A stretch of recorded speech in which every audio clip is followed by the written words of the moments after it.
This is the Patriots Catch-22 podcast with Evan Lazar and Alex Barth. I'm Evan Lazar. Evan Lazar. Hello, everybody. Nailed it. Joined as always by Alex Barth. That's a fit. That's a match. No risk it, no biscuit. 22. Here is Evan Lazar and Alex Barth. Something about the draft just gets the fanboy Evan out, like even more so than in season. Yeah. It just for some reason, I just love the draft. I love the prep work. I love the lead up to it. I love the actual draft itself. And I'm ready to be heard again. Well, Alex, I love the draft. Delay the hurt. We're in the middle of the draft. Delay the hurt. But you can delay the hurt. Delay the hurt. Delay the hurt. Because the Patriots did what all of us wanted them to do last night, and that was select a player, a blue chip, a premium talent at a premium position, a name brand cornerback in Christian Gonzalez with the 17th overall selection. Evan Lazar, Alex Barth with you for the next, let's call it hour and 15. We got a busy day down here today, yeah. Alex. We have assistant coaches coming up in the 3 o'clock and 4 o'clock hour, and then we got Christian Gonzalez is going to be here out on the field at Gillette Stadium at around 5 o'clock, so he's going to be here doing the ceremonial first round selection press conference and jersey presentation out on the field with Mr. Kraft and the media, so that will be a lot of fun. I think we're also going to be able to get Christian Gonzalez in here with Paul and Fred and Mike as well for a quick radio interview with the first rounder. So we're going to talk a lot of Christian Gonzalez today, obviously. That's the topic of the day, but we're also going to set the table for night two, because this is where I feel like, Alex, that you and I really make our hay, is knowing these parts of the draft and what's still available and who's still out there for the Patriots. So you can join the conversation and give your opinion on who you want to see the Patriots target tonight on day 2 of the NFL draft. 855-PATS-500, web radio at patriots.com. Give us a call and we will break it down for you. We can break it down with you. But let's start with Christian Gonzalez. And I think I want to say this before we get into it. I have two things to say off the top. One, I don't want to hear a single person in my mentions, a single person on the phone screen say that we're just seeing this with Patriots colored glasses, because both of us had Christian Gonzalez as our number one corner a week ago, a day ago, 3 months ago. Since the Combine. The Combine was when because remember, going into the Combine, I was locked on Joey Porter. Yeah. And I thought Keely Ringo was up there. Coming away from the Combine, maybe my biggest take on any player, well, no, because we found out about Zach Kuntz, but up there was this Christian Gonzalez kid is the real deal. Yeah. This is elite movement skills. And at a position like cornerback, the ability to move, right? Not just be fast, but be quick, change direction, move in small spaces, react quickly, physically, things like that. It's so important at that position. Yes, since the draft, I have said this, he is the best corner in the draft. I did not have him on my Patriots board simply because I thought there was no shot he was there. Yeah. I didn't even think they'd be able to trade up high enough to get him. And I know there's a report out now from, I think it was Albert Breer or Jeff Howe, that the Patriots did consider at one point trading up to get Christian Gonzalez. But no, he was start to finish, or combine to finish, the best corner in the draft. Yes. So this is not, the Patriots drafted him and now all of a sudden we're crushing on the guy. No revisionist history here. This is 100% our genuine feelings about the player going into the draft, regardless of what uniform he was going to wear coming out of the draft. You just mentioned the Patriots had conversations about trading up. That is my understanding as well, that they did have those conversations. They ended up not making a deal, obviously, to move up, and they moved back in the draft. But people in the building are ecstatic. Not just us. Not us in the building, but people important people in the building are ecstatic about this pick. I think they feel like they got a number one corner, and then they sweetened it even more. The cherry on top was getting the 4th round pick in the trade down and still being able to land Gonzalez at 17. So you mentioned a lot of the things that we both like about him on film. I think it's twofold. One, the movement skills and the athleticism and how fluid and smooth he is in coverage, and then obviously what he did at the Combine. Those things just stand out at you, number one, as a first-round talent. Yeah. A guy that ran a 4.38 at 6'1", 200 pounds, 41.5 inch vertical, excellent combine workout on the field, and really just incredible movement skills on film and smoothness, hip fluidity, foot speed, ability to just carry anything and everything all over the field. Extremely impressive player, but I think that was what stands out and makes him a first-round talent. What really sold me as not only my number one corner, but my number one player for the Patriots in this draft was his instincts and also the fact that he is so well-versed in a lot of different coverage schemes. This is not a player that is very pigeonholed to he's a man corner, he's a zone corner, right. He's a cover two corner, he's a post safety guy, right? This is somebody that did everything and anything. We got some static. Yeah, I didn't know if that was me or not. A wide breadth of coverage systems and schemes at Oregon, and I was trying to figure it out why I saw that and what. There we go. There you go. You fixed it. I was trying to figure out 6 minutes what the missing piece was in my head. I was like, this looks really Patriot-like. And then Mac Rowe connected the dots for me last night in his post round one press conference, mentioning that the Oregon defensive coordinator used to be the defensive coordinator at Alabama. Oh, okay. Now it's starting to make sense. And of course, Dan Lanning, the coach at Oregon, who's an offensive guy, but he came from Georgia as well. And so Kirby Smart. Nick Alabama. Saban, their defensive coordinator, who I'm blanking on his name now, I'll look it up in a second. He also spent some time in the NFL, so he's been in pro systems. He's been with all-time great coaches like Nick Saban. He was Alabama's defensive coordinator. So the point is that the coverage system and the schemes that they were running at Oregon were basically Alabama, right? And now when you come to New England, you have a lot of the same things. So this is a player that moves like a first-round corner and also has the mental makeup and experience in man coverage, press, off-man, match zones, complex coverage rotations and schemes that we know Bill Belichick loves. So he's got the mental side of it down. He's got the physical side of it down. I really am just couldn't be more over the moon about the pick. And I think they're also just a last thing. They're set up so well for the rest of the draft now as well that they, as we'll get to, day two guys and things like that here in a second, they have a real chance to now knock this thing completely out of the park with the ammo, still having 11 selections and fourth round picks that they can then use maybe today. I think they want to use today to move around the board a little bit. So I agree with everything you said on Gonzalez. I think, one trait that maybe you don't feel the same way I do, or you just didn't mention it, his ability to put his foot in the ground and change direction and react, right? Yeah. Even when he gets beat initially, he's got great bursts to close the gap. Yeah. And you think he's beat, and then boom, he's there. And that's something where, as he sees more football, right, as his instincts improve, and you mentioned his instincts are very good, but they're good for a guy who's entering the NFL. As he starts to see things, that's going to be something where he's going to be able to he has the skill set physically to bait quarterbacks and bait receivers into thinking they're open, because there's a number of plays in college you watch where, I don't want to say he gets beat and recovers. I think some of it's intentional, where you think he's beat. You're like, there's no way he's going to close that gap in time. Yeah. And then he does. One other thing I really like about Gonzalez, you kind of talked about him as a player, just to touch on him as a fit for the Patriots overall, I think a perfect final piece for that cornerback room. Felt like they were a piece short coming in, and you look at the setup now, you have Christian Gonzalez and Jack Jones on the boundary, Marcus Jones and Jonathan Jones in the slot, but now you can play Jonathan Jones at safety if you want. Right. You can play him at boundary if you want. Totally frees up Jalen Mills to play safety. Yeah. The other thing I really like is I don't want to say contrasting styles, but you have these two different styles now in your two top boundary corners. And by the way, after Jonathan Jones, your top three corners are all signed team control for the next 3 years.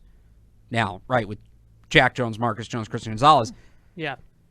You have on one side Christian Gonzalez, who's more of he's a shutdown corner. He is a guy that you're not going to see him a lot. Hopefully we don't say his name a lot. He doesn't put up a lot of numbers because he is just taking receivers out of games. He's not giving quarterbacks windows. The ball's not going his way.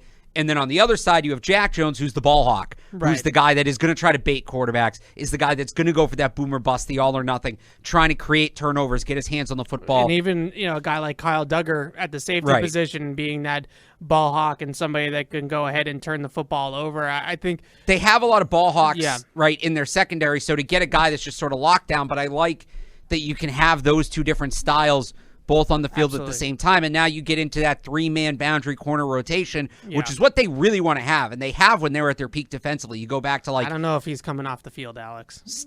Christian Gonzalez? Once he gets here and you see how good he can play basically anywhere, but especially on the boundary, I think that this is a guy that why I'm so bullish on this pick is that this is a guy that we have seen it here before. It's Ty Law, it's Darrelle Revis, it's Aqib Talib, it's Stephon Gilmore. I don't want to put those types of expectations on him, but that's the idea. And I think as a Patriot fan, that's what makes this pick so soothing. So just, okay, we see what you see, not only from the skill set and the player itself on the film, but also we see the vision. Of what you're going for here with this player that, okay, our defense was really good last year and even the year before, but to get to that next step of being a truly elite defense, that missing ingredient for Bill Belichick is always that shutdown number one corner. They like to play man. We know that. They like to shadow guys. They like to match up. They like to say, you got Diggs, you got Davis, you got Dalton Kincaid now, right, in Buffalo. And he's the type of guy that you can go into the room on Tuesday and Wednesday and say, Gonzalez has whoever, right? And then we can figure out the rest of it from there. So who's your comp then? You just rattled off a bunch of names. I compared him pre-draft to Patrick Surtain in Denver because the main reason being I think both of those guys, it just looks like it's easy for both of them when they play. And I would also just say their fluidity and their hip transitions are similar. But Patrick Surtain's dad obviously played in the league. Christian Gonzalez comes from a family of athletes. His sisters are Olympic track runners. I think his dad plays basketball, right? Played basketball. So he just comes from that type of family, not necessarily a football family, but just a family of athletes. So I think that those two guys have some pedigree similarities too. It's just being able to run a 4.38 is just in Christian Gonzalez's blood. He was always going to be fast. It was funny. Somebody last night had the theory, and I want to get into why he fell, but somebody last night had the theory he fell because he made it look too easy. The teams were like, is this guy trying? Right? Which he was. I think he was, but it's that natural. I don't want to do it to the kid, but I've seen enough other people say this that I'm going to say it. Uh-oh. There are flashes of Stephon Gilmore in his game. There is a little bit. And I think they're a little different, but go ahead. I don't know that he becomes... Stephon Gilmore was Defensive Player of the Year, right? That's such a lofty expectation. Patrick Surtain might be the best corner in football now. Right. So. But that kind of player where you're just going to put him on the side. You're going to, like you said, you're going to either put him on one side, you're going to put him on one receiver, and you're going to play 10 on 10 after that, right? That's the guy you hope he becomes. So that's... I don't know. The other thing about it, too, and this was one very brief interaction we had with him last night on Zoom from the draft, but personality-wise, it kind of felt like he had that quiet that's thing. what when I was at the Combine, I spent a lot of time at Christian Gonzalez's podium. And that was the impression I got as well. Quiet kid, reserved kid. Not that he lacks confidence in himself, but just not one of those outwardly aggressive speakers. So for people who don't know, I mean, you remember this when Steph Gilmore was here. Because everybody thinks of these shutdown corners as these big Deion personalities, Sanders right? Type. Deion Sanders. Why am I blanking on his name? From Seattle. Sherman. Richard Sherman. Yeah, Richard Sherman. Yeah. Everybody thinks of that kind of player. And, then Stephon Gilmore comes in and it was different. We covered him, right? Remember? Yeah. And you'd go to his locker and he'd speak in his locker. There's all those reporters around him. And unless you were in the front row, you couldn't hear him because he was whispering. Yeah. This doesn't seem like the kind of boisterous corner you think. But then you get in the front row one day and you hear what he's saying, and he's like, yeah, I can shut him down. I'm the best corner in football. Yeah. And he's whispering it, but the confidence was there. And it was like this quiet killer kind of thing. It was kind of badass. I sort of, you've interacted with him more than me, but I kind of got that vibe with Gonzalez last night where he was very mellow, especially a guy who just got drafted in the NFL. He's very mellow, but the words were right. Yeah. The delivery wasn't what you would expect, but the words were right, and I loved that. Yeah, so I could definitely see the Gilmore comp from a personality standpoint. I think coming in, Gonzalez has a little bit more experience in some of the zone coverages and the off-man coverages. Gilmore, I mean, his Twitter handle is literally bumping and Brian Gilmore, right? Like, he was a physical, get in your face, get in your shorts and ride you down the field type of guy. I think Gonzalez can do that. I think that's in his bag if he wants to play that way. But I look at him as a little bit more finesse than Gilmore, and I think that word is an important word to segue us into the question that you just presented, because it's a fair question. This is a player that everybody in the media and even the Patriots, Matt Groh comes out and admits that they were a little bit surprised that he made it all the way to the teens. Right. Everybody else had him a much higher on their board. So why did Christian Gonzalez fall from a top 10 pick by most consensus to the 17th overall pick? It's a fair question. And I think the one thing that really stands out from what everybody has to say about him is that he is not a very physical player. You know, you look at a guy like Devin Witherspoon. Devin Witherspoon is a junkyard dog, right? That he is a physical football player. Gonzalez is more of that pitter-patter, quiet, but matching you all over the field, and all of a sudden you're like, this guy's just all over me all the time. Like, I can't shake him. But he's not necessarily somebody that is going to lay the boom when he gets an opportunity to hit somebody. I think that he's a more physical press man corner than people give him credit for. That's the one thing I will push back on. You go watch him against Michael Wilson in Stanford. He's in Michael Wilson's face the entire game, and he does a nice job with two-hand jams of suffocating the route and playing the football and some of the things that I think other people had concerns, but the tackling ability is something that's come up, and the physicality at the catch point is something that's come up. You know, being able to avoid getting boxed out and battle at the catch point with bigger receivers. The tackling thing, to me, I can see some instances where he might get boxed out a little bit down the field by some bigger guys.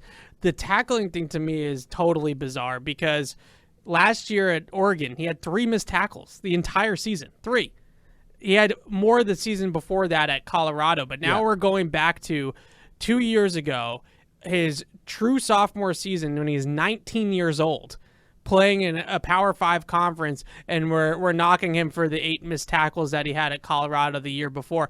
I don't see a guy, I guess my point is I don't see a guy that's unwilling to tackle when I watch him. Is he the biggest hitter? Is he somebody that's going to be physical and another essentially player in run support that's going to be a factor for offenses to block? I don't think that he's that type of guy, but I also don't think that's why you drafted him. You drafted him to cover receivers. You drafted him to shut down Stephon Diggs. You didn't draft him to tackle Damian Harris now in Buffalo, right? Or to tackle anybody else. So I think that that's something that's a little bit harsh to sit there and start to talk about his tackling and his unwillingness to tackle or his inability to tackle. I didn't necessarily see any of those things. I just don't think that he's one of those guys that really brings it physically in the run game. And I gotta tell you, we just talked about a comparison to Stephon Gilmore.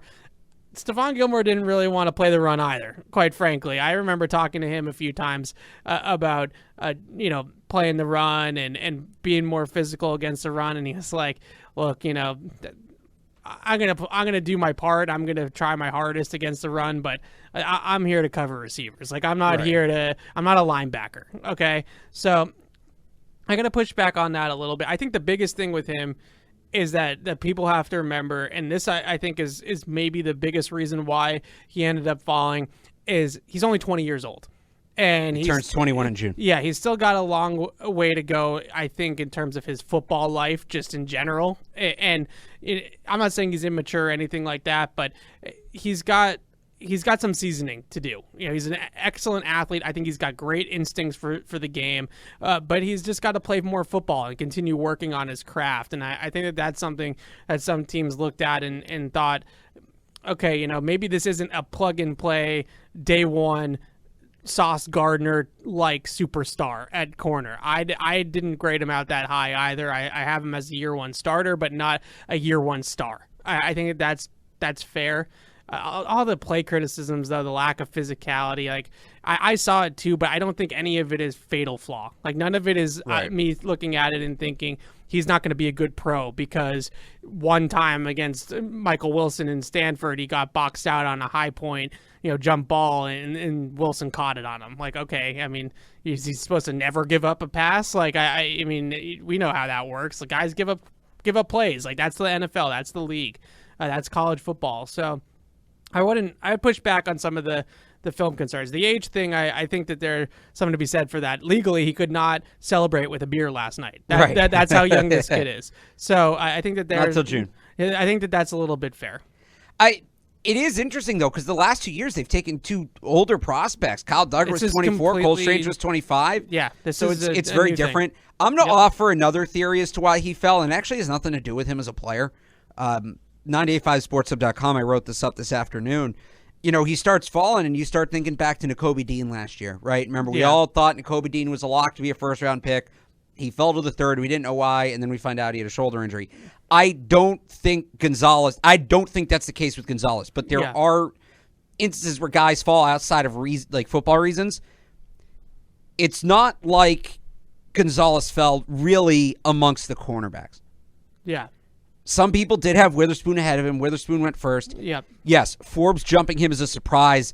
To me, that's more about Washington being high on Forbes than low on Gonzalez because he also jumped Joey Porter. He also jumped Deonte Banks. He also jumped Keely Ringo. Like, there were a lot of corners people had among Emmanuel Forbes. Cam Smith. So, Devin Witherspoon goes fifth, right? Yeah. We don't get another corner for 11 picks. Then you get Emmanuel Forbes at 16, Christian Gonzalez 17.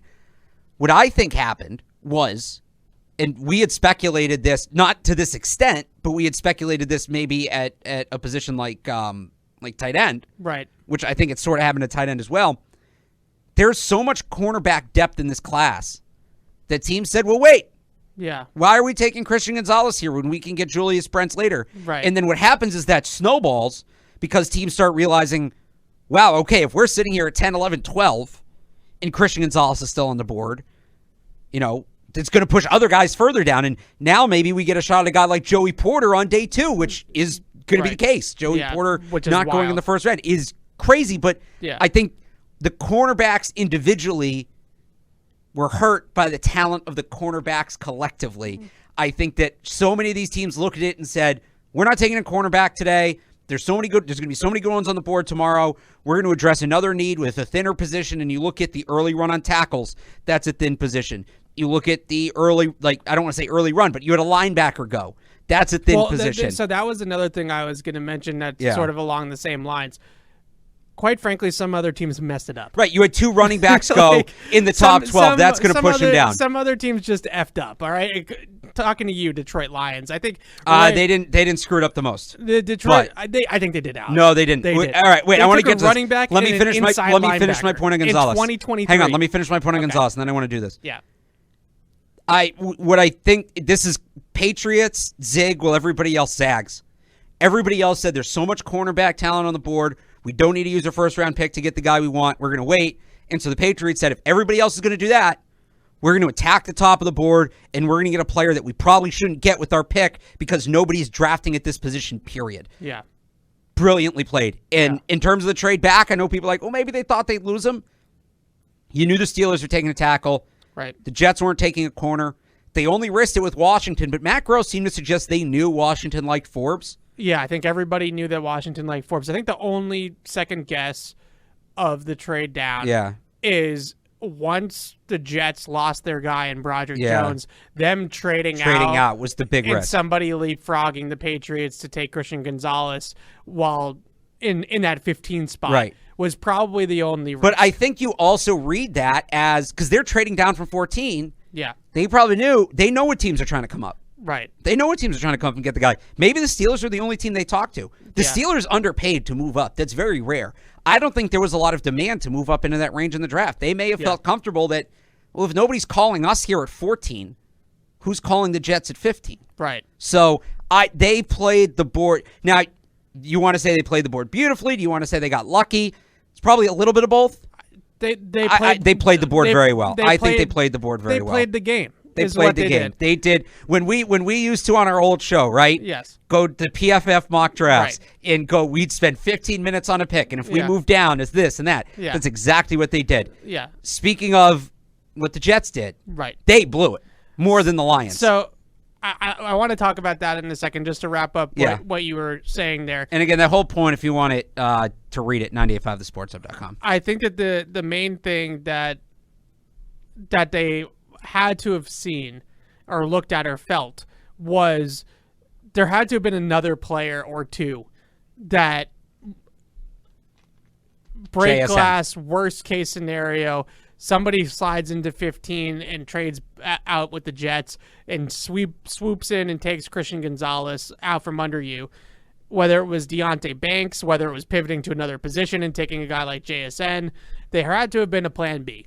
And that's a question that I think you have to weigh in these situations is, would you be okay with Deonte Banks and the 120th overall pick in the trade down and not getting your guy in Christian Gonzalez? Now, it ended up working out, right? So all this second guessing and all this what if really doesn't make a difference. But that was, I think, those are the conversations that go on. We know those are the conversations that go on. And whether it was Banks or JSN a guy at a different position, I think it was Banks personally. Yeah, he just seems like such a Patriot player, and if they were going corner, I think Banks was their plan B. And then he also went to the Giants, which I think that they have some similar thinking of the way that they do things. So I think that Banks was probably their plan B, and I think ultimately they were okay with either guy. Now, they obviously had Christian Gonzalez rated higher. That's why they took Gonzalez and not Banks, because they're both available at 17, and they took Gonzalez. I would say they got that one right too. I would say they got it right as well. And I'm not gonna sit here and give them all this credit for playing the game correctly and having it all work out in their favor.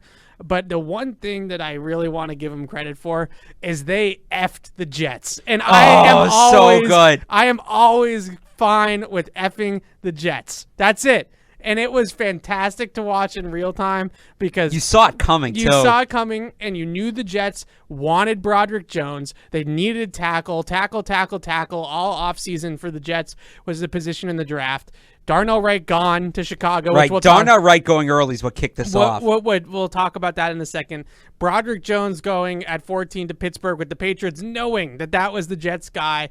That was the icing on the cake of night one. That was the cherry on top of the sundae for the Patriots. And then the Jets, as you just mentioned, not only did they not get their guy in Broderick Jones, they panic draft Will McDonald. They panicked, right? That's what I said last night. 15 picks early. So my theory was fantastic, because they had I think 42, 43, right? Yes.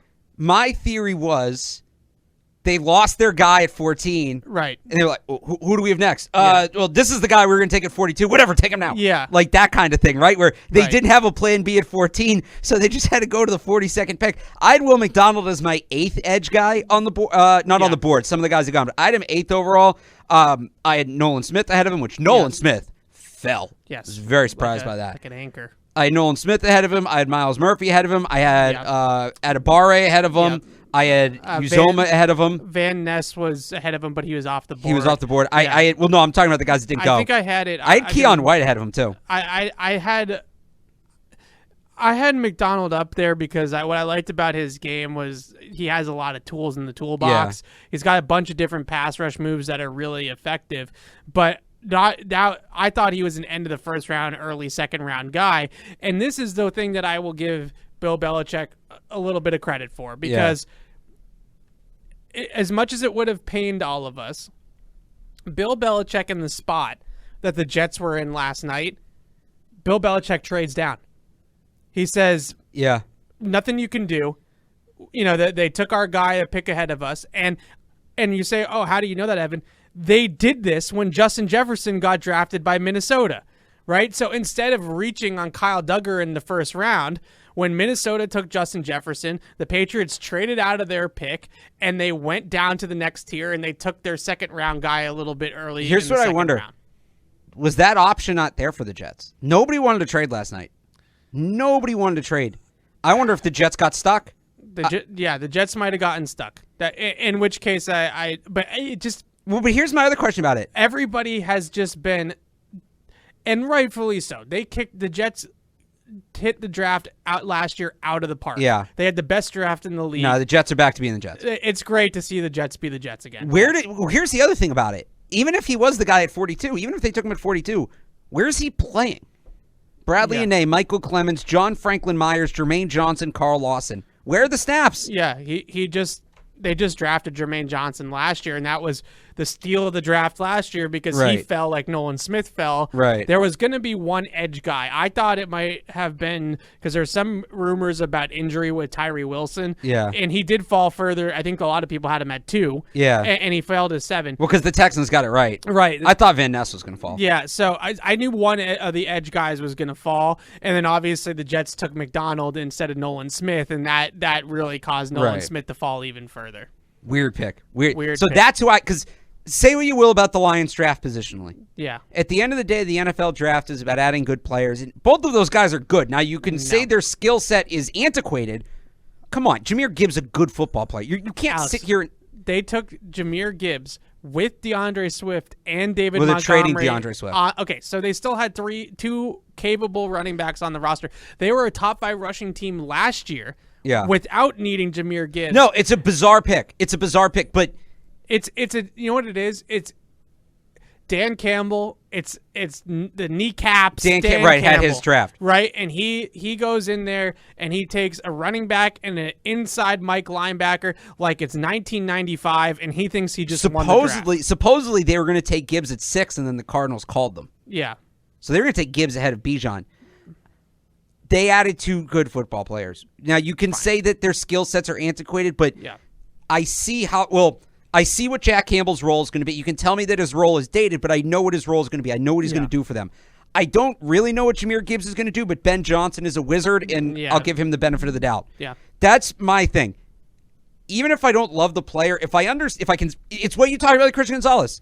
I can see what the plan is for the Lions. You don't have to agree with the plan. It's a bad plan. Yeah, okay, you can think it's a bad plan. It's disappointing. But there's a plan. It's a good roster, and it's a good. It's an up and coming team, and they had an opportunity to really get better. And they But there is a plan. You can see the plan. You might not agree with the plan. You can see the plan. Yeah. What is the plan for Will McDonald in New York? Yeah. He's not going to play. Or Jermaine Johnson's not going to play. Or what, are they going to bench John Franklin Myers? Well, John Franklin Myers is more of an end, like a hand in the dirt end. I think Will McDonald is a 2-point pass rusher, right? Like he's a Josh Uche. He's not as explosive as I don't think I wouldn't pro comparison him to Josh Uche, but his role is going to be very much like Josh Uche. They have so many guys in that mold. And they just added, what is the point? I don't know. It was a head scratcher. I quite frankly, I think the other team that was a big head scratcher for me last night, the Chicago Bears taking Darnell Wright that early, that was early. Now, I understand that there is some football character concerns, I think is how it continues to get labeled on Broderick Jones. So maybe he wasn't squeaky clean for them to take Broderick Jones with that pick. I like Darnell Wright a lot, but he's a player that is a right tackle. There's no way he's playing on the left side.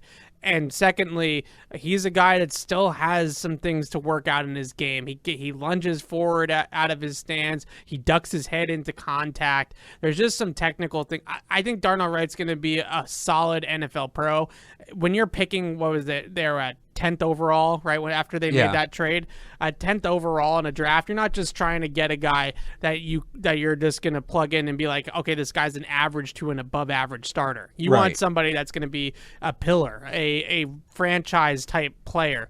And not only I don't think that talent is there for him, he's also on the right side. So it's not even really the true premium position on the line. So I thought that pick was a little bit of a head scratcher. Nobody outdid the Lions for me. Besides me, I agree the Jets draft was of Will McDonald. The Lions draft was weirder. The Lions draft was weirder, but the Jets draft has what's the upside? The Jets draft has no upside. The Jets are the same team today that they were yesterday. The Lions got better. Now, did they get better at the right things? Did they get better? They did. I think we just know they're better against the run in between the tackles. But we know what we know about football at this stage is that those two positions, inside linebacker and running back, do not make your team significantly better. So they don't move the needle. What I said was the Lions got better. Did they get better at things that matter is the question.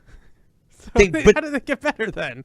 On paper, they got better. They're better at defending the run in between the tackles. And they got faster, deeper in the backfield, and they added a legit receiving option out of the backfield. Do those two things matter? Like, to what extent do they matter? I don't know. What did the Jets get better at last night?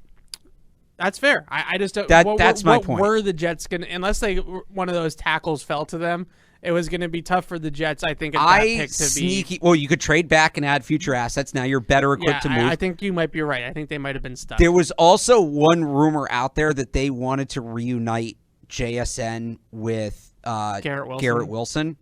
That would have been a really good pick. Yeah, that would have been a good pick. That would have scared me. That would have scared me, especially with Rodgers, with his ball placement. I was sure the Jets were taking JSN there. So the last thing I want to talk about, and then we can start to segue into day two and take some of the calls and things like that. Yep.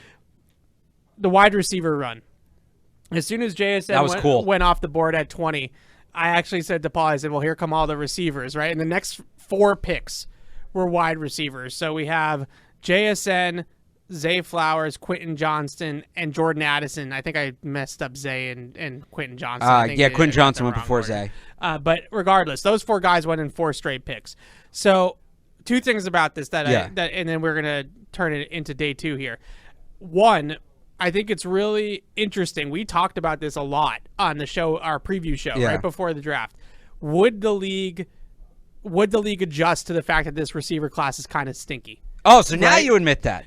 Would they adjust? Or would the position value and all these other things about wide receivers nowadays just push a good, but I would say a great but not elite prospect in JSN up into to 10 overall, where some people had him, or 11 or 12, something like that. And Zay Flowers, where was Zay Flowers going to go? It did, as pumped up as I was about Christian Gonzalez, seeing Zay Flowers go to Baltimore did break my heart a little bit. I saw you got greedy. You got a little greedy. I got a little bit greedy. You got a little greedy. I thought maybe we were going to be on the phone to trade back up if he slid to like 30 or 31. I mean, if he did, maybe they would have. Maybe they would have. So it's interesting that the league did adjust to this receiver class. With that being said, those were the 4 guys that were the talked about first rounders in this class, and guys that I think went where they probably would have gone in a lot of drafts, quite frankly. You would have had somebody or 2 or 3 guys in the top 20, a Devontae Smith level prospect, a Jamar Chase level prospect that in normal drafts would have gone ahead of them. Right. But JSN being the 20th overall pick makes sense. That's where he probably would have gone last year, honestly. Right. So now the question is for the Patriots as we look. But would he have gone behind 2 running backs? Yeah, that's a good question. Now we look into tonight in day 2. Can I get one thing on the receivers first? Yeah. So I thought was really interesting. 3 of the 4, the landing spots are like perfect. Yeah. I think JSN, Seattle's going to have a young quarterback at some point in the near future. I don't think Geno Smith, it was a fun story last year. I don't think he's the long-term option. I do wonder with Tyler Lockett, how they work that out. But that's, I think. Well, Tyler Lockett's like 30. I know, but I just mean in the short term. I think that was it's a first world problem. I'm just saying. I also think that was more a pick for, they're going to be in the market for a quarterback next year. Yeah. And that was more our rookie quarterback in 2024 is going to have a very quarterback-friendly wide receiver with NFL experience. I like the pick in that regard. They could be taking Hendon Hooker tonight. So or that. Or Will Levis. Or Will Levis. Yeah, yeah, we didn't talk about that. We don't need to. I've said my piece. By the way, I was right. You were right. I was right. Thank you. Zay Flowers in Baltimore, chef's kiss. Just outstanding. I don't want to talk about it. It's such a good fit, Evan. And they're going to do so much weird stuff with him and Lamar. And scheme stuff and design touches. That might be my 2 favorite players in the league on the same team.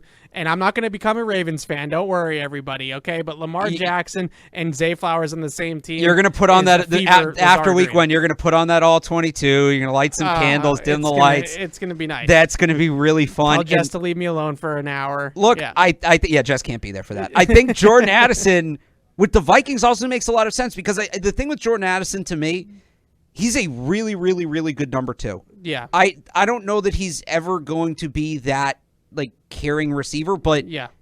Vikings don't have to worry about that. No, we would assume they're gonna pay Justin Jefferson, yeah, and so you can see a little bit. He's not Justin Jefferson, but they are of similar ilk of receiver. Right. I would say as well. I would say the other thing is Jordan Addison might be the luckiest player of any player who went in the first round because he is going to see single coverage his entire career. Well, JSN's got DK Metcalf on the outside, so he's going to have that too. That's true. Yeah, but they're different kinds of players, though. Like, so not only you can put a shiftier guy on JSN because you're not putting the shifty guy on DK Metcalf. The corner you'd have covering Jordan Addison, you're putting on Justin Jefferson. So the only one I don't get is Quentin Johnston. They have a bunch of guys like that. They need a slot. They need a smaller guy. Maybe this means that Keenan Allen or Mike Williams will become available in the near future. They just signed Mike Williams. I think that that was a weird one. I think this is them knowing that Keenan Allen's days are numbered in the league in general, I think, honestly, because that guy gets hurt a lot, like soft tissue stuff. It's not like he tears, ACLs or Achilles, but it's a hamstring pull here, it's a quad bruise there, and he misses games and things like that. So I think they knew that, or felt like they really needed another guy to offset Mike Williams and prepare for an inevitable Keenan Allen 3 weeks out because he pulled a hammy, right? That sort of injury. But it was interesting that they decided to go with a different, that same body type of Mike Williams. Now they just have 2 big, explosive outside guys. Maybe they view Quentin Johnston as like a guy that can move around a little bit more than the rest of us do. I don't know. We'll see what they end up doing. That was the only one of the 4 I was like, what are they thinking here? All right, so also Antonio Brown just tweeted a picture of himself in a Ravens jersey. Okay, Antonio Brown. Him and Zay Flowers. So let's get into day 2 here, and I'll take Patty is on hold for us, and we'll get into some of our favorites on day 2. Patty, how you feeling, Patty? I am feeling fine today, but I'll tell you what, I wasn't yesterday. I know I said I was going to call into PU, but I actually pre-gamed a little too hard and passed out like right around pick 8 or 9, and I didn't wake up till 3:30 in the morning in bed and saying, how the hell did I get here, I'm going to take it easy tonight. Missed most of the draft, but I did, you guys know where I was going with Zay, how I wanted him, but I love the Christian Gonzalez pick, and to me this is, it just completely solidifies the back end of their defense. I think there's so much they can do now. Like there's, you could play Jalen at free safety. You could play Jonathan Jones at free safety. You could switch them up. You could have both of those guys back there. But it's just, perfect guy, perfect fit. Can't wait to see him grow into the role of that true number 1 shutdown corner. And I'm hoping today that they package up and they go get Darnell Washington. If they get those 2 guys, to me this. I'm getting shades of 2010 when they took Devin McCourty and Gronk in the 1st and 2nd round, respectively. And I can't wait to see what they're going to do today. I was completely impressed. I just hope I don't get let down. Yeah, and getting let down will be taking Will Levis. No, I don't want no part of that guy. I don't think that's all happen. I got. Sorry, go ahead. No, I don't think. I think Levis is. I think quarterback in general is maybe once we get into day 3, we start talking quarterback. DTR. But it sounds pretty evident that quarterback is off the board in the first 3 rounds. Jeremy Fowler's reporting the Patriots were one of the teams aggressively trying to trade back into the first round last night. There you go. So maybe that was Zay before he came off the board. Maybe that was I got some theories. A guy they're moving up to get now. You gonna share them or? Yeah, I'm gonna share them. Right. Patty, thanks for the call, buddy. Appreciate it. Thanks, Patty. Don't drink too much tonight. And that would have been weird to wake up from. Like I would have thought I was still passed out. They got Christian Gonzalez at 17. Yeah, what? I'm still asleep. Did they trade up? What? This isn't a dream, right? We're awake. Yeah. So, but with that, let's talk about some of our favorite guys tonight that the Patriots could go and get. I think there's some obvious safe picks tonight that probably wouldn't get everybody all jazzed up like a receiver, a tight end or a wide receiver. I think both could fit it tonight with what's still on the board. I think there are a few tackles that are worth talking about that are not guys that are going to, like I just said, necessarily make everybody jump for joy, but a guy like Matthew Bergeron, maybe in the third round tonight, somebody like Tyler Steen, Blake Freeland from BYU is still on the board. I think a couple of those tackles are guys that I think could probably play as rookies if they had to. Maybe they're more pushed to guys that are starters after Thanksgiving this year, and then into next year you go in thinking you have a starter. My guy Nick Saldiveri from Old Dominion, like I think he's another one in the third round tonight, like late tonight. But at the top of the second round, there is a route, Alex, for them to just take this draft and hit it onto Lansdowne Street. Yeah. And I think it's two guys for me. Okay, I have a 3-player wish list. You 3.5. It's 3.5. 3 or 4. It's 4. It's 3. It's 3. It's well, 4. No. Okay, so it's 4. Brian Branch is a really good player. That's a good point. But are they going to go back-to-back defensive back, right? Yeah. Like, I don't want to say I don't want them to take Brian Branch, but that would be, like, I don't want to say weird. You know what I mean? Yes. So he's not on my wish list because it's just they're not going to take another defensive back. So here's the thing. So it's 3. It's 3 players. Before we get into names, quickly, you mentioned that Jeremy Fowler reports the Patriots are trying to trade back into the first round last night. I 110% believe it for two reasons. One, them getting that extra fourth-round pick was not a fluke. Like, that was not just we'll just take it. Oh, no. This was a planned, calculated move, in my opinion, because the second reason being the league doesn't like the draft. No. The league doesn't like the draft. And in particular, I don't think the league thinks the draft is at all deep. Like, that thing drops off steeply outside the top 100 this year, to the point where I think Phil Perry was on your station saying that he heard that specialists might start coming off the board in the fourth round. Oh, that'll be fun. Because at that point, people are just like, we're not getting any starters or any guys that project as starters for us down the road. So let's just take the punter here instead of waiting a round or two for the punter. So the Patriots have 11 more draft selections. They want to consolidate picks. They don't want a 12-person draft class. And why not be aggressive in a draft that right now is really where the sweet spot of the draft is?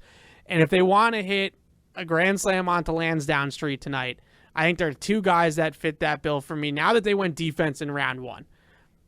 One of them is Josh Downs from UNC. Yeah. And that picture is out on the internet now of there was a UNC game on a laptop in the Patriots war room last night, and it would make sense that if it was, then maybe it would be him. I think there's some other guys. If you want to play devil's advocate, somebody that had a really, really good game against UNC last year who I think might be on their list is Isaiah Foskey from Notre Dame. Had a great film against UNC last year, but Josh Downs we've been talking about him for months as Day 2 Zay Flowers, right? He is very, very similar in skill set. I don't think he's quite as dynamic with the football in his hands after the catch as Zay Flowers is, but he does a lot of the same things as Zay. He's sneaky fast for a slot receiver. He's got that jitterbug quickness at the first and second level to create separation and get open. He would be a Wes Welker, Julian Edelman type of selection, like that type of idea for Bill O'Brien, which we know in Bill O'Brien's offense, I'll keep stressing it, quickness is key. Quickness wins in this offense. Guys that can get open quickly at the top of the route are always going to succeed in Bill O'Brien's offense. So a guy like Josh Downs, and I've really come around at this point to Darnell Washington, because with Darnell Washington and Christian Gonzalez, you have two of the specimens of the draft, two of the best athletes at their positions in the draft, two of the best athletes overall, I think, in the draft. And now you have a chance, Patty mentioned it, a Devin McCourty, Rob Gronkowski formula. Like, that's the idea, the 2010 draft, the top two picks. If you hit on both of those players, then you just hit on two, as Bill Parcells would call it, planet guys, right? Yeah. You just hit on two guys that can really change the way that things go. I hope it's a pass catcher tonight. I think that it calls for a pass catcher because some of these tight ends lasted, right? Michael Mayer didn't go in the first round. Right. Dalton Kincaid was the only tight end to go in the first round. And the Bills said they drafted him as a receiver. Yeah, and the wide receivers, once you get past like Mingo and Tillman and maybe some of the slots, I think you're really starting to talk about complementary guys and guys that are going to be third and fourth receivers in the league and not necessarily even a one or a two. So I think Josh Downs, I think Mingo, those are two guys that I really look at tonight as impact potential at that spot because of Downs' craftiness and Mingo's athleticism. So those are the three guys I'm looking at. Okay. Mingo, I'll add in because I'll give my list of three. Mingo, Downs, Washington. I'm okay with a tackle, but I think you can wait on tackle until the third and fourth round. So I just think in terms of like specifically trading up from 46, the three guys I'd like to see them go get. Darnell Washington, like you said, generational player, planet player. He gives them something they don't have. Like people say, why not Michael Mayer? I don't know that Michael Mayer really adds anything. Maybe he's an upgrade over Hunter Henry. I think he's Hunter Henry who can block. Right. So like, as a receiver, he's a lot like Hunter Henry. Yeah, Darnell Washington's just different. Josh Downs is on there. Yep. And then I know you said you don't want to tackle. If they move up and get DeJuan Jones, I'm going to be pretty happy. Yeah, I forgot he was still because there. He's like, again, it's that kind of thing where he's just a different kind of player. Yeah. Right? And if they can get him, lock up, I know he's a right tackle, not a left tackle, but you lock up that right tackle spot long term, you're in pretty good shape. Yeah. You get him in the building to learn from Trent Brown for a year. I'd feel pretty good about that. Yeah, I agree with that. I would put DeJuan Jones on a short list as well. Those are just three guys. I guess Darnell Washington and DeJuan Jones are two guys. I think Downs is just a great scheme fit and would just be a really good player here because of the skill set. But DeJuan Jones and Darnell Wright, those are just two specimens. They're just different human beings than some other people in this draft. I think Mingo's like the poor version of that. Like he's in that category too. There's not a whole lot of guys at 220 pounds that run 4.46. Like that's moving for that size. So I think those three guys in terms of athletic profiles really reach a different level. There are some of those edge guys that are still hanging around. We've talked to edge before, maybe in the first round because they met with all those edge guys in the 30 visits. A guy like Isaiah Foskey, who I just mentioned, Keon White, who I feel really bad for because all of us could have told the NFL that Keon White wasn't going last night, and they still invited him to the draft for some reason, and the poor guy has to sit there in the room and look like a moron. So Keon White, I think, not my guy in this draft, but somebody that maybe they would be interested in if they wanted to go in that direction. But I truly feel like now there's enough depth in this edge class that, a Shrine Bowl guy like Tyrese Wheat in the fourth round, like let's just take care of it then. But a tackle, receiver, and I put tight end and wide receiver and, as pass catchers, playmakers, that's where I think they have to go, because at this point you got your corner. It was a need. It lined up perfectly. Need and talent on the board. It was right in the wheelhouse to take a corner. Now you got to go and put some points on the board. You got to find a way to help Mac Jones out and Bill O'Brien out and get them some weapons and some guys that they can move around and they can use in the passing game a little bit. What else do you see them doing tonight? Because I see some trades, a lot of trades. Oh, yeah. And I think that they might end up actually trading up not once, but maybe even twice. Like I wouldn't rule out a trade up from 46 and a trade up from 76, or maybe they do that. Not a great example of the player, but just this trade itself, the Dalton Kincaid of the 2 fourth rounders to move back into the third round to get one more pick tonight. I think all of those things are on the table, but the trade up from 46 seems like it might be almost a lock at this point. I'd be surprised if that didn't happen. I'd like to see. So I think the trade up from 46 is happening. I would like to see if they can add a top 100 pick. So they have 2 right now, right? 46 and 76. Can they somehow add one more? Right? You said 2 fourths for a third or something like that. Yep. They don't need 4 fourth round picks and 4 6th round picks. They got to package some of those and create a top 100 pick that doesn't currently exist. Yeah, I'm with you on that. Is there anybody else that maybe you don't? Well, you mentioned Brian Branch. I think that's a good conversation to have quickly before we wrap here. Brian Branch is a player that some team is going to ignore that the combine wasn't great for him and just take a really good football player. And if you put Brian Branch in this secondary, it might not be a real immediate need, but it feels like your secondary, especially if you can keep Kyle Duggar here. With Duggar, the Joneses, Gonzalez and Branch, like that's a secondary that you can have together, kind of like that secondary with McCourty and Harmon and Ryan and all the Rutgers guys that was together for so long and did such a great job here. I just, if they had taken JSN or not a corner at 14 or 17 or whatever, right, we're sitting here today, Brian Branch is a no-brainer. Like, that's going to be their pick. Yeah. So that's why I can't get away from it. Like, he makes them a better team. He does, and he's definitely a fit for them, like a prototypical fit for them. It's just a matter of, are they really going to use their first 2 picks, their 2 top 50 picks, on the same position? Yeah. In a position that, I know we said corner was a need coming in. It's not like that kind of need. I think so. I agree with you. I think that if they drafted Brian Branch, they'd view him as a safety. Right. And I think that ultimately, we talked about this when Devin McCourty officially retired. Losing a guy like Devin McCourty, and look, they have great safeties already. Yeah. Duggar, Phillips, Peppers.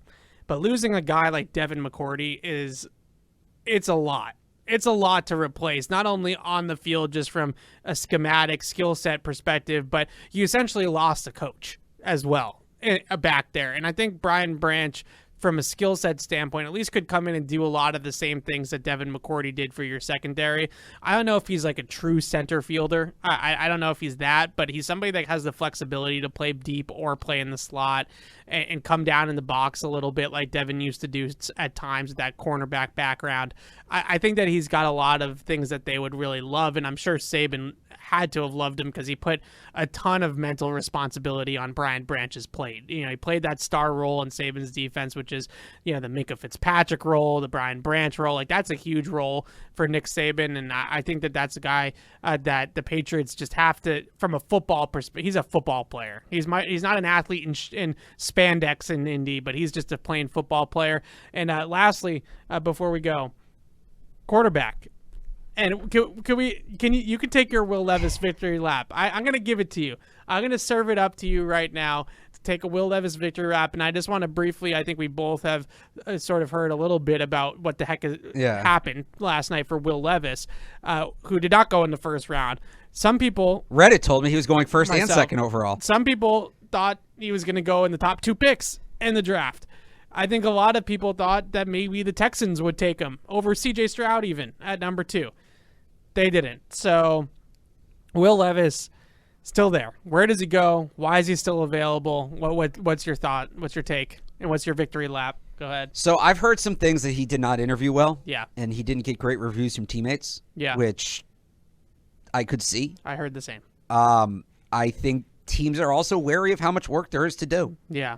And good on NFL teams for getting this right. Just because a guy looks like Josh Allen coming out of college does not mean he's going to be Josh Allen. This is a guy that threw 26 passes per game over the last 2 years, and a quarter of those were behind the line of scrimmage. Less than 2-to-1 touchdown to interception ratio. Massive, massive, massive project. That's a day 2 guy. Yeah. That is a textbook day 2 guy. Where does he go? I think he'll go early here on day 2. I look at the Cardinals at 33 if they're not sold on Kyler, and obviously he's a different head coach and GM now. I look at Seattle at 37. I look at the Raiders at 38. I look at the Saints at 40. Yeah. And by the way, those are all, outside of maybe the Cardinals, those are all landing spots for Hendon Hooker as well. Yeah. So, did I just say Colts? If I said Colts, I didn't mean to say Colts. No, you didn't. Okay, because that's Anthony Richardson. Yeah, but, I really feel like a great marriage for him is in Seattle, because Seattle has Geno. Geno's at least the starter for 2023. Yeah. And that allows Levis to sit behind Geno for a year and learn. And then also, if he does end up playing either this year or next year, you have DK, you have JSN. You have a really good system. You have a really good system, really good setup for him. So I could see that being the case. I like the Raiders for him, too. Yeah. He'd probably be okay in It's Vegas. similar. It's similar idea with Devontae Adams and Jacoby now and Renfro. And obviously Josh McDaniels. Yeah. You mentioned some of the reviews and the meetings. There was I don't know where Peyton Manning said this. Yeah. But Peyton Manning mentioned somewhere on either one of his streams or something like that on ESPN that he did like a lot of remember Gruden used to do those like little those were the best with the QB room. Yeah. Those were so good. Yeah, and he would just torture those kids. Yeah, and Peyton mentioned that Levis went into the QB room and started asking Peyton about endorsement deals. Yeah. And like how did Peyton go about getting on commercials and getting endorsement deals? Because let's face it, Peyton was all over the place. I mean, he's branded himself very. Cut that meat. Might be the one thing he did better than Brady. Maybe. One thing he did. So Peyton was all over the place, but years into his career. Yeah. Rookie Peyton Manning, at least from my remembrance, and I was young back then, but from what I remember, it was a couple years down the line until Peyton started showing up in commercials. But Levis was picking his brain, not about football, not about the draft, not about the process, not about football, but how Peyton branded himself and how Peyton became a celebrity on and off the field.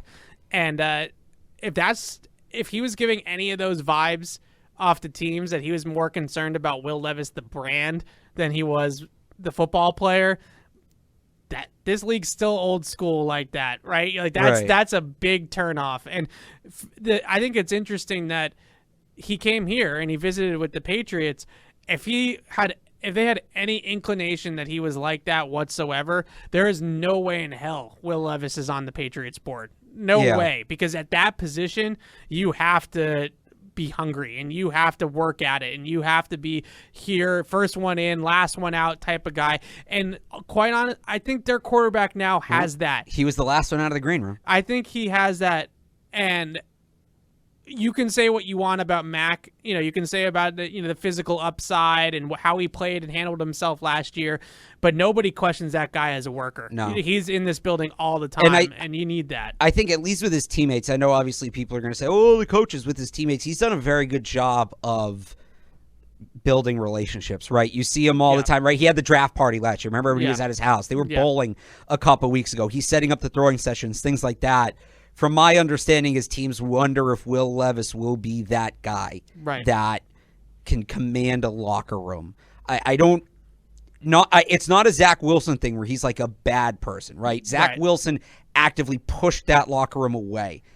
I don't think the concern with Will Levis is that, but it's, will he embrace it? Will they embrace him? Let's face it. Will Levis likes himself some Will Levis.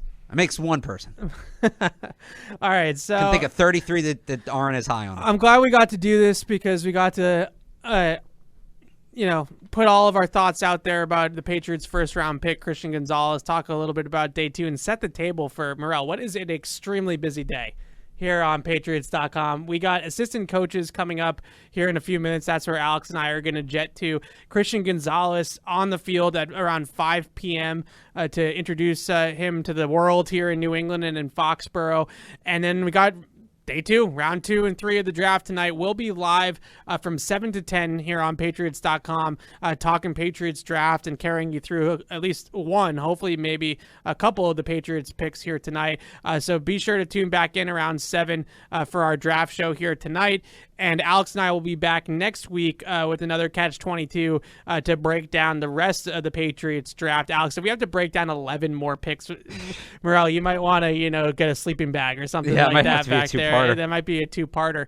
But yeah, we'll be back next week to break down the rest of the draft. But thanks for hanging out with us in 7 to 10 tonight for rounds 2 and 3 on Patriots.com. We'll see you guys then. Thank you for downloading this podcast. Subscribe on Apple, Google Play, and everywhere else you listen. Like the show? Please rate and review us. Listener comments and ratings help keep us high in the podcast rankings so new listeners can find us. Be sure to check Patriots.com for more news and more podcasts.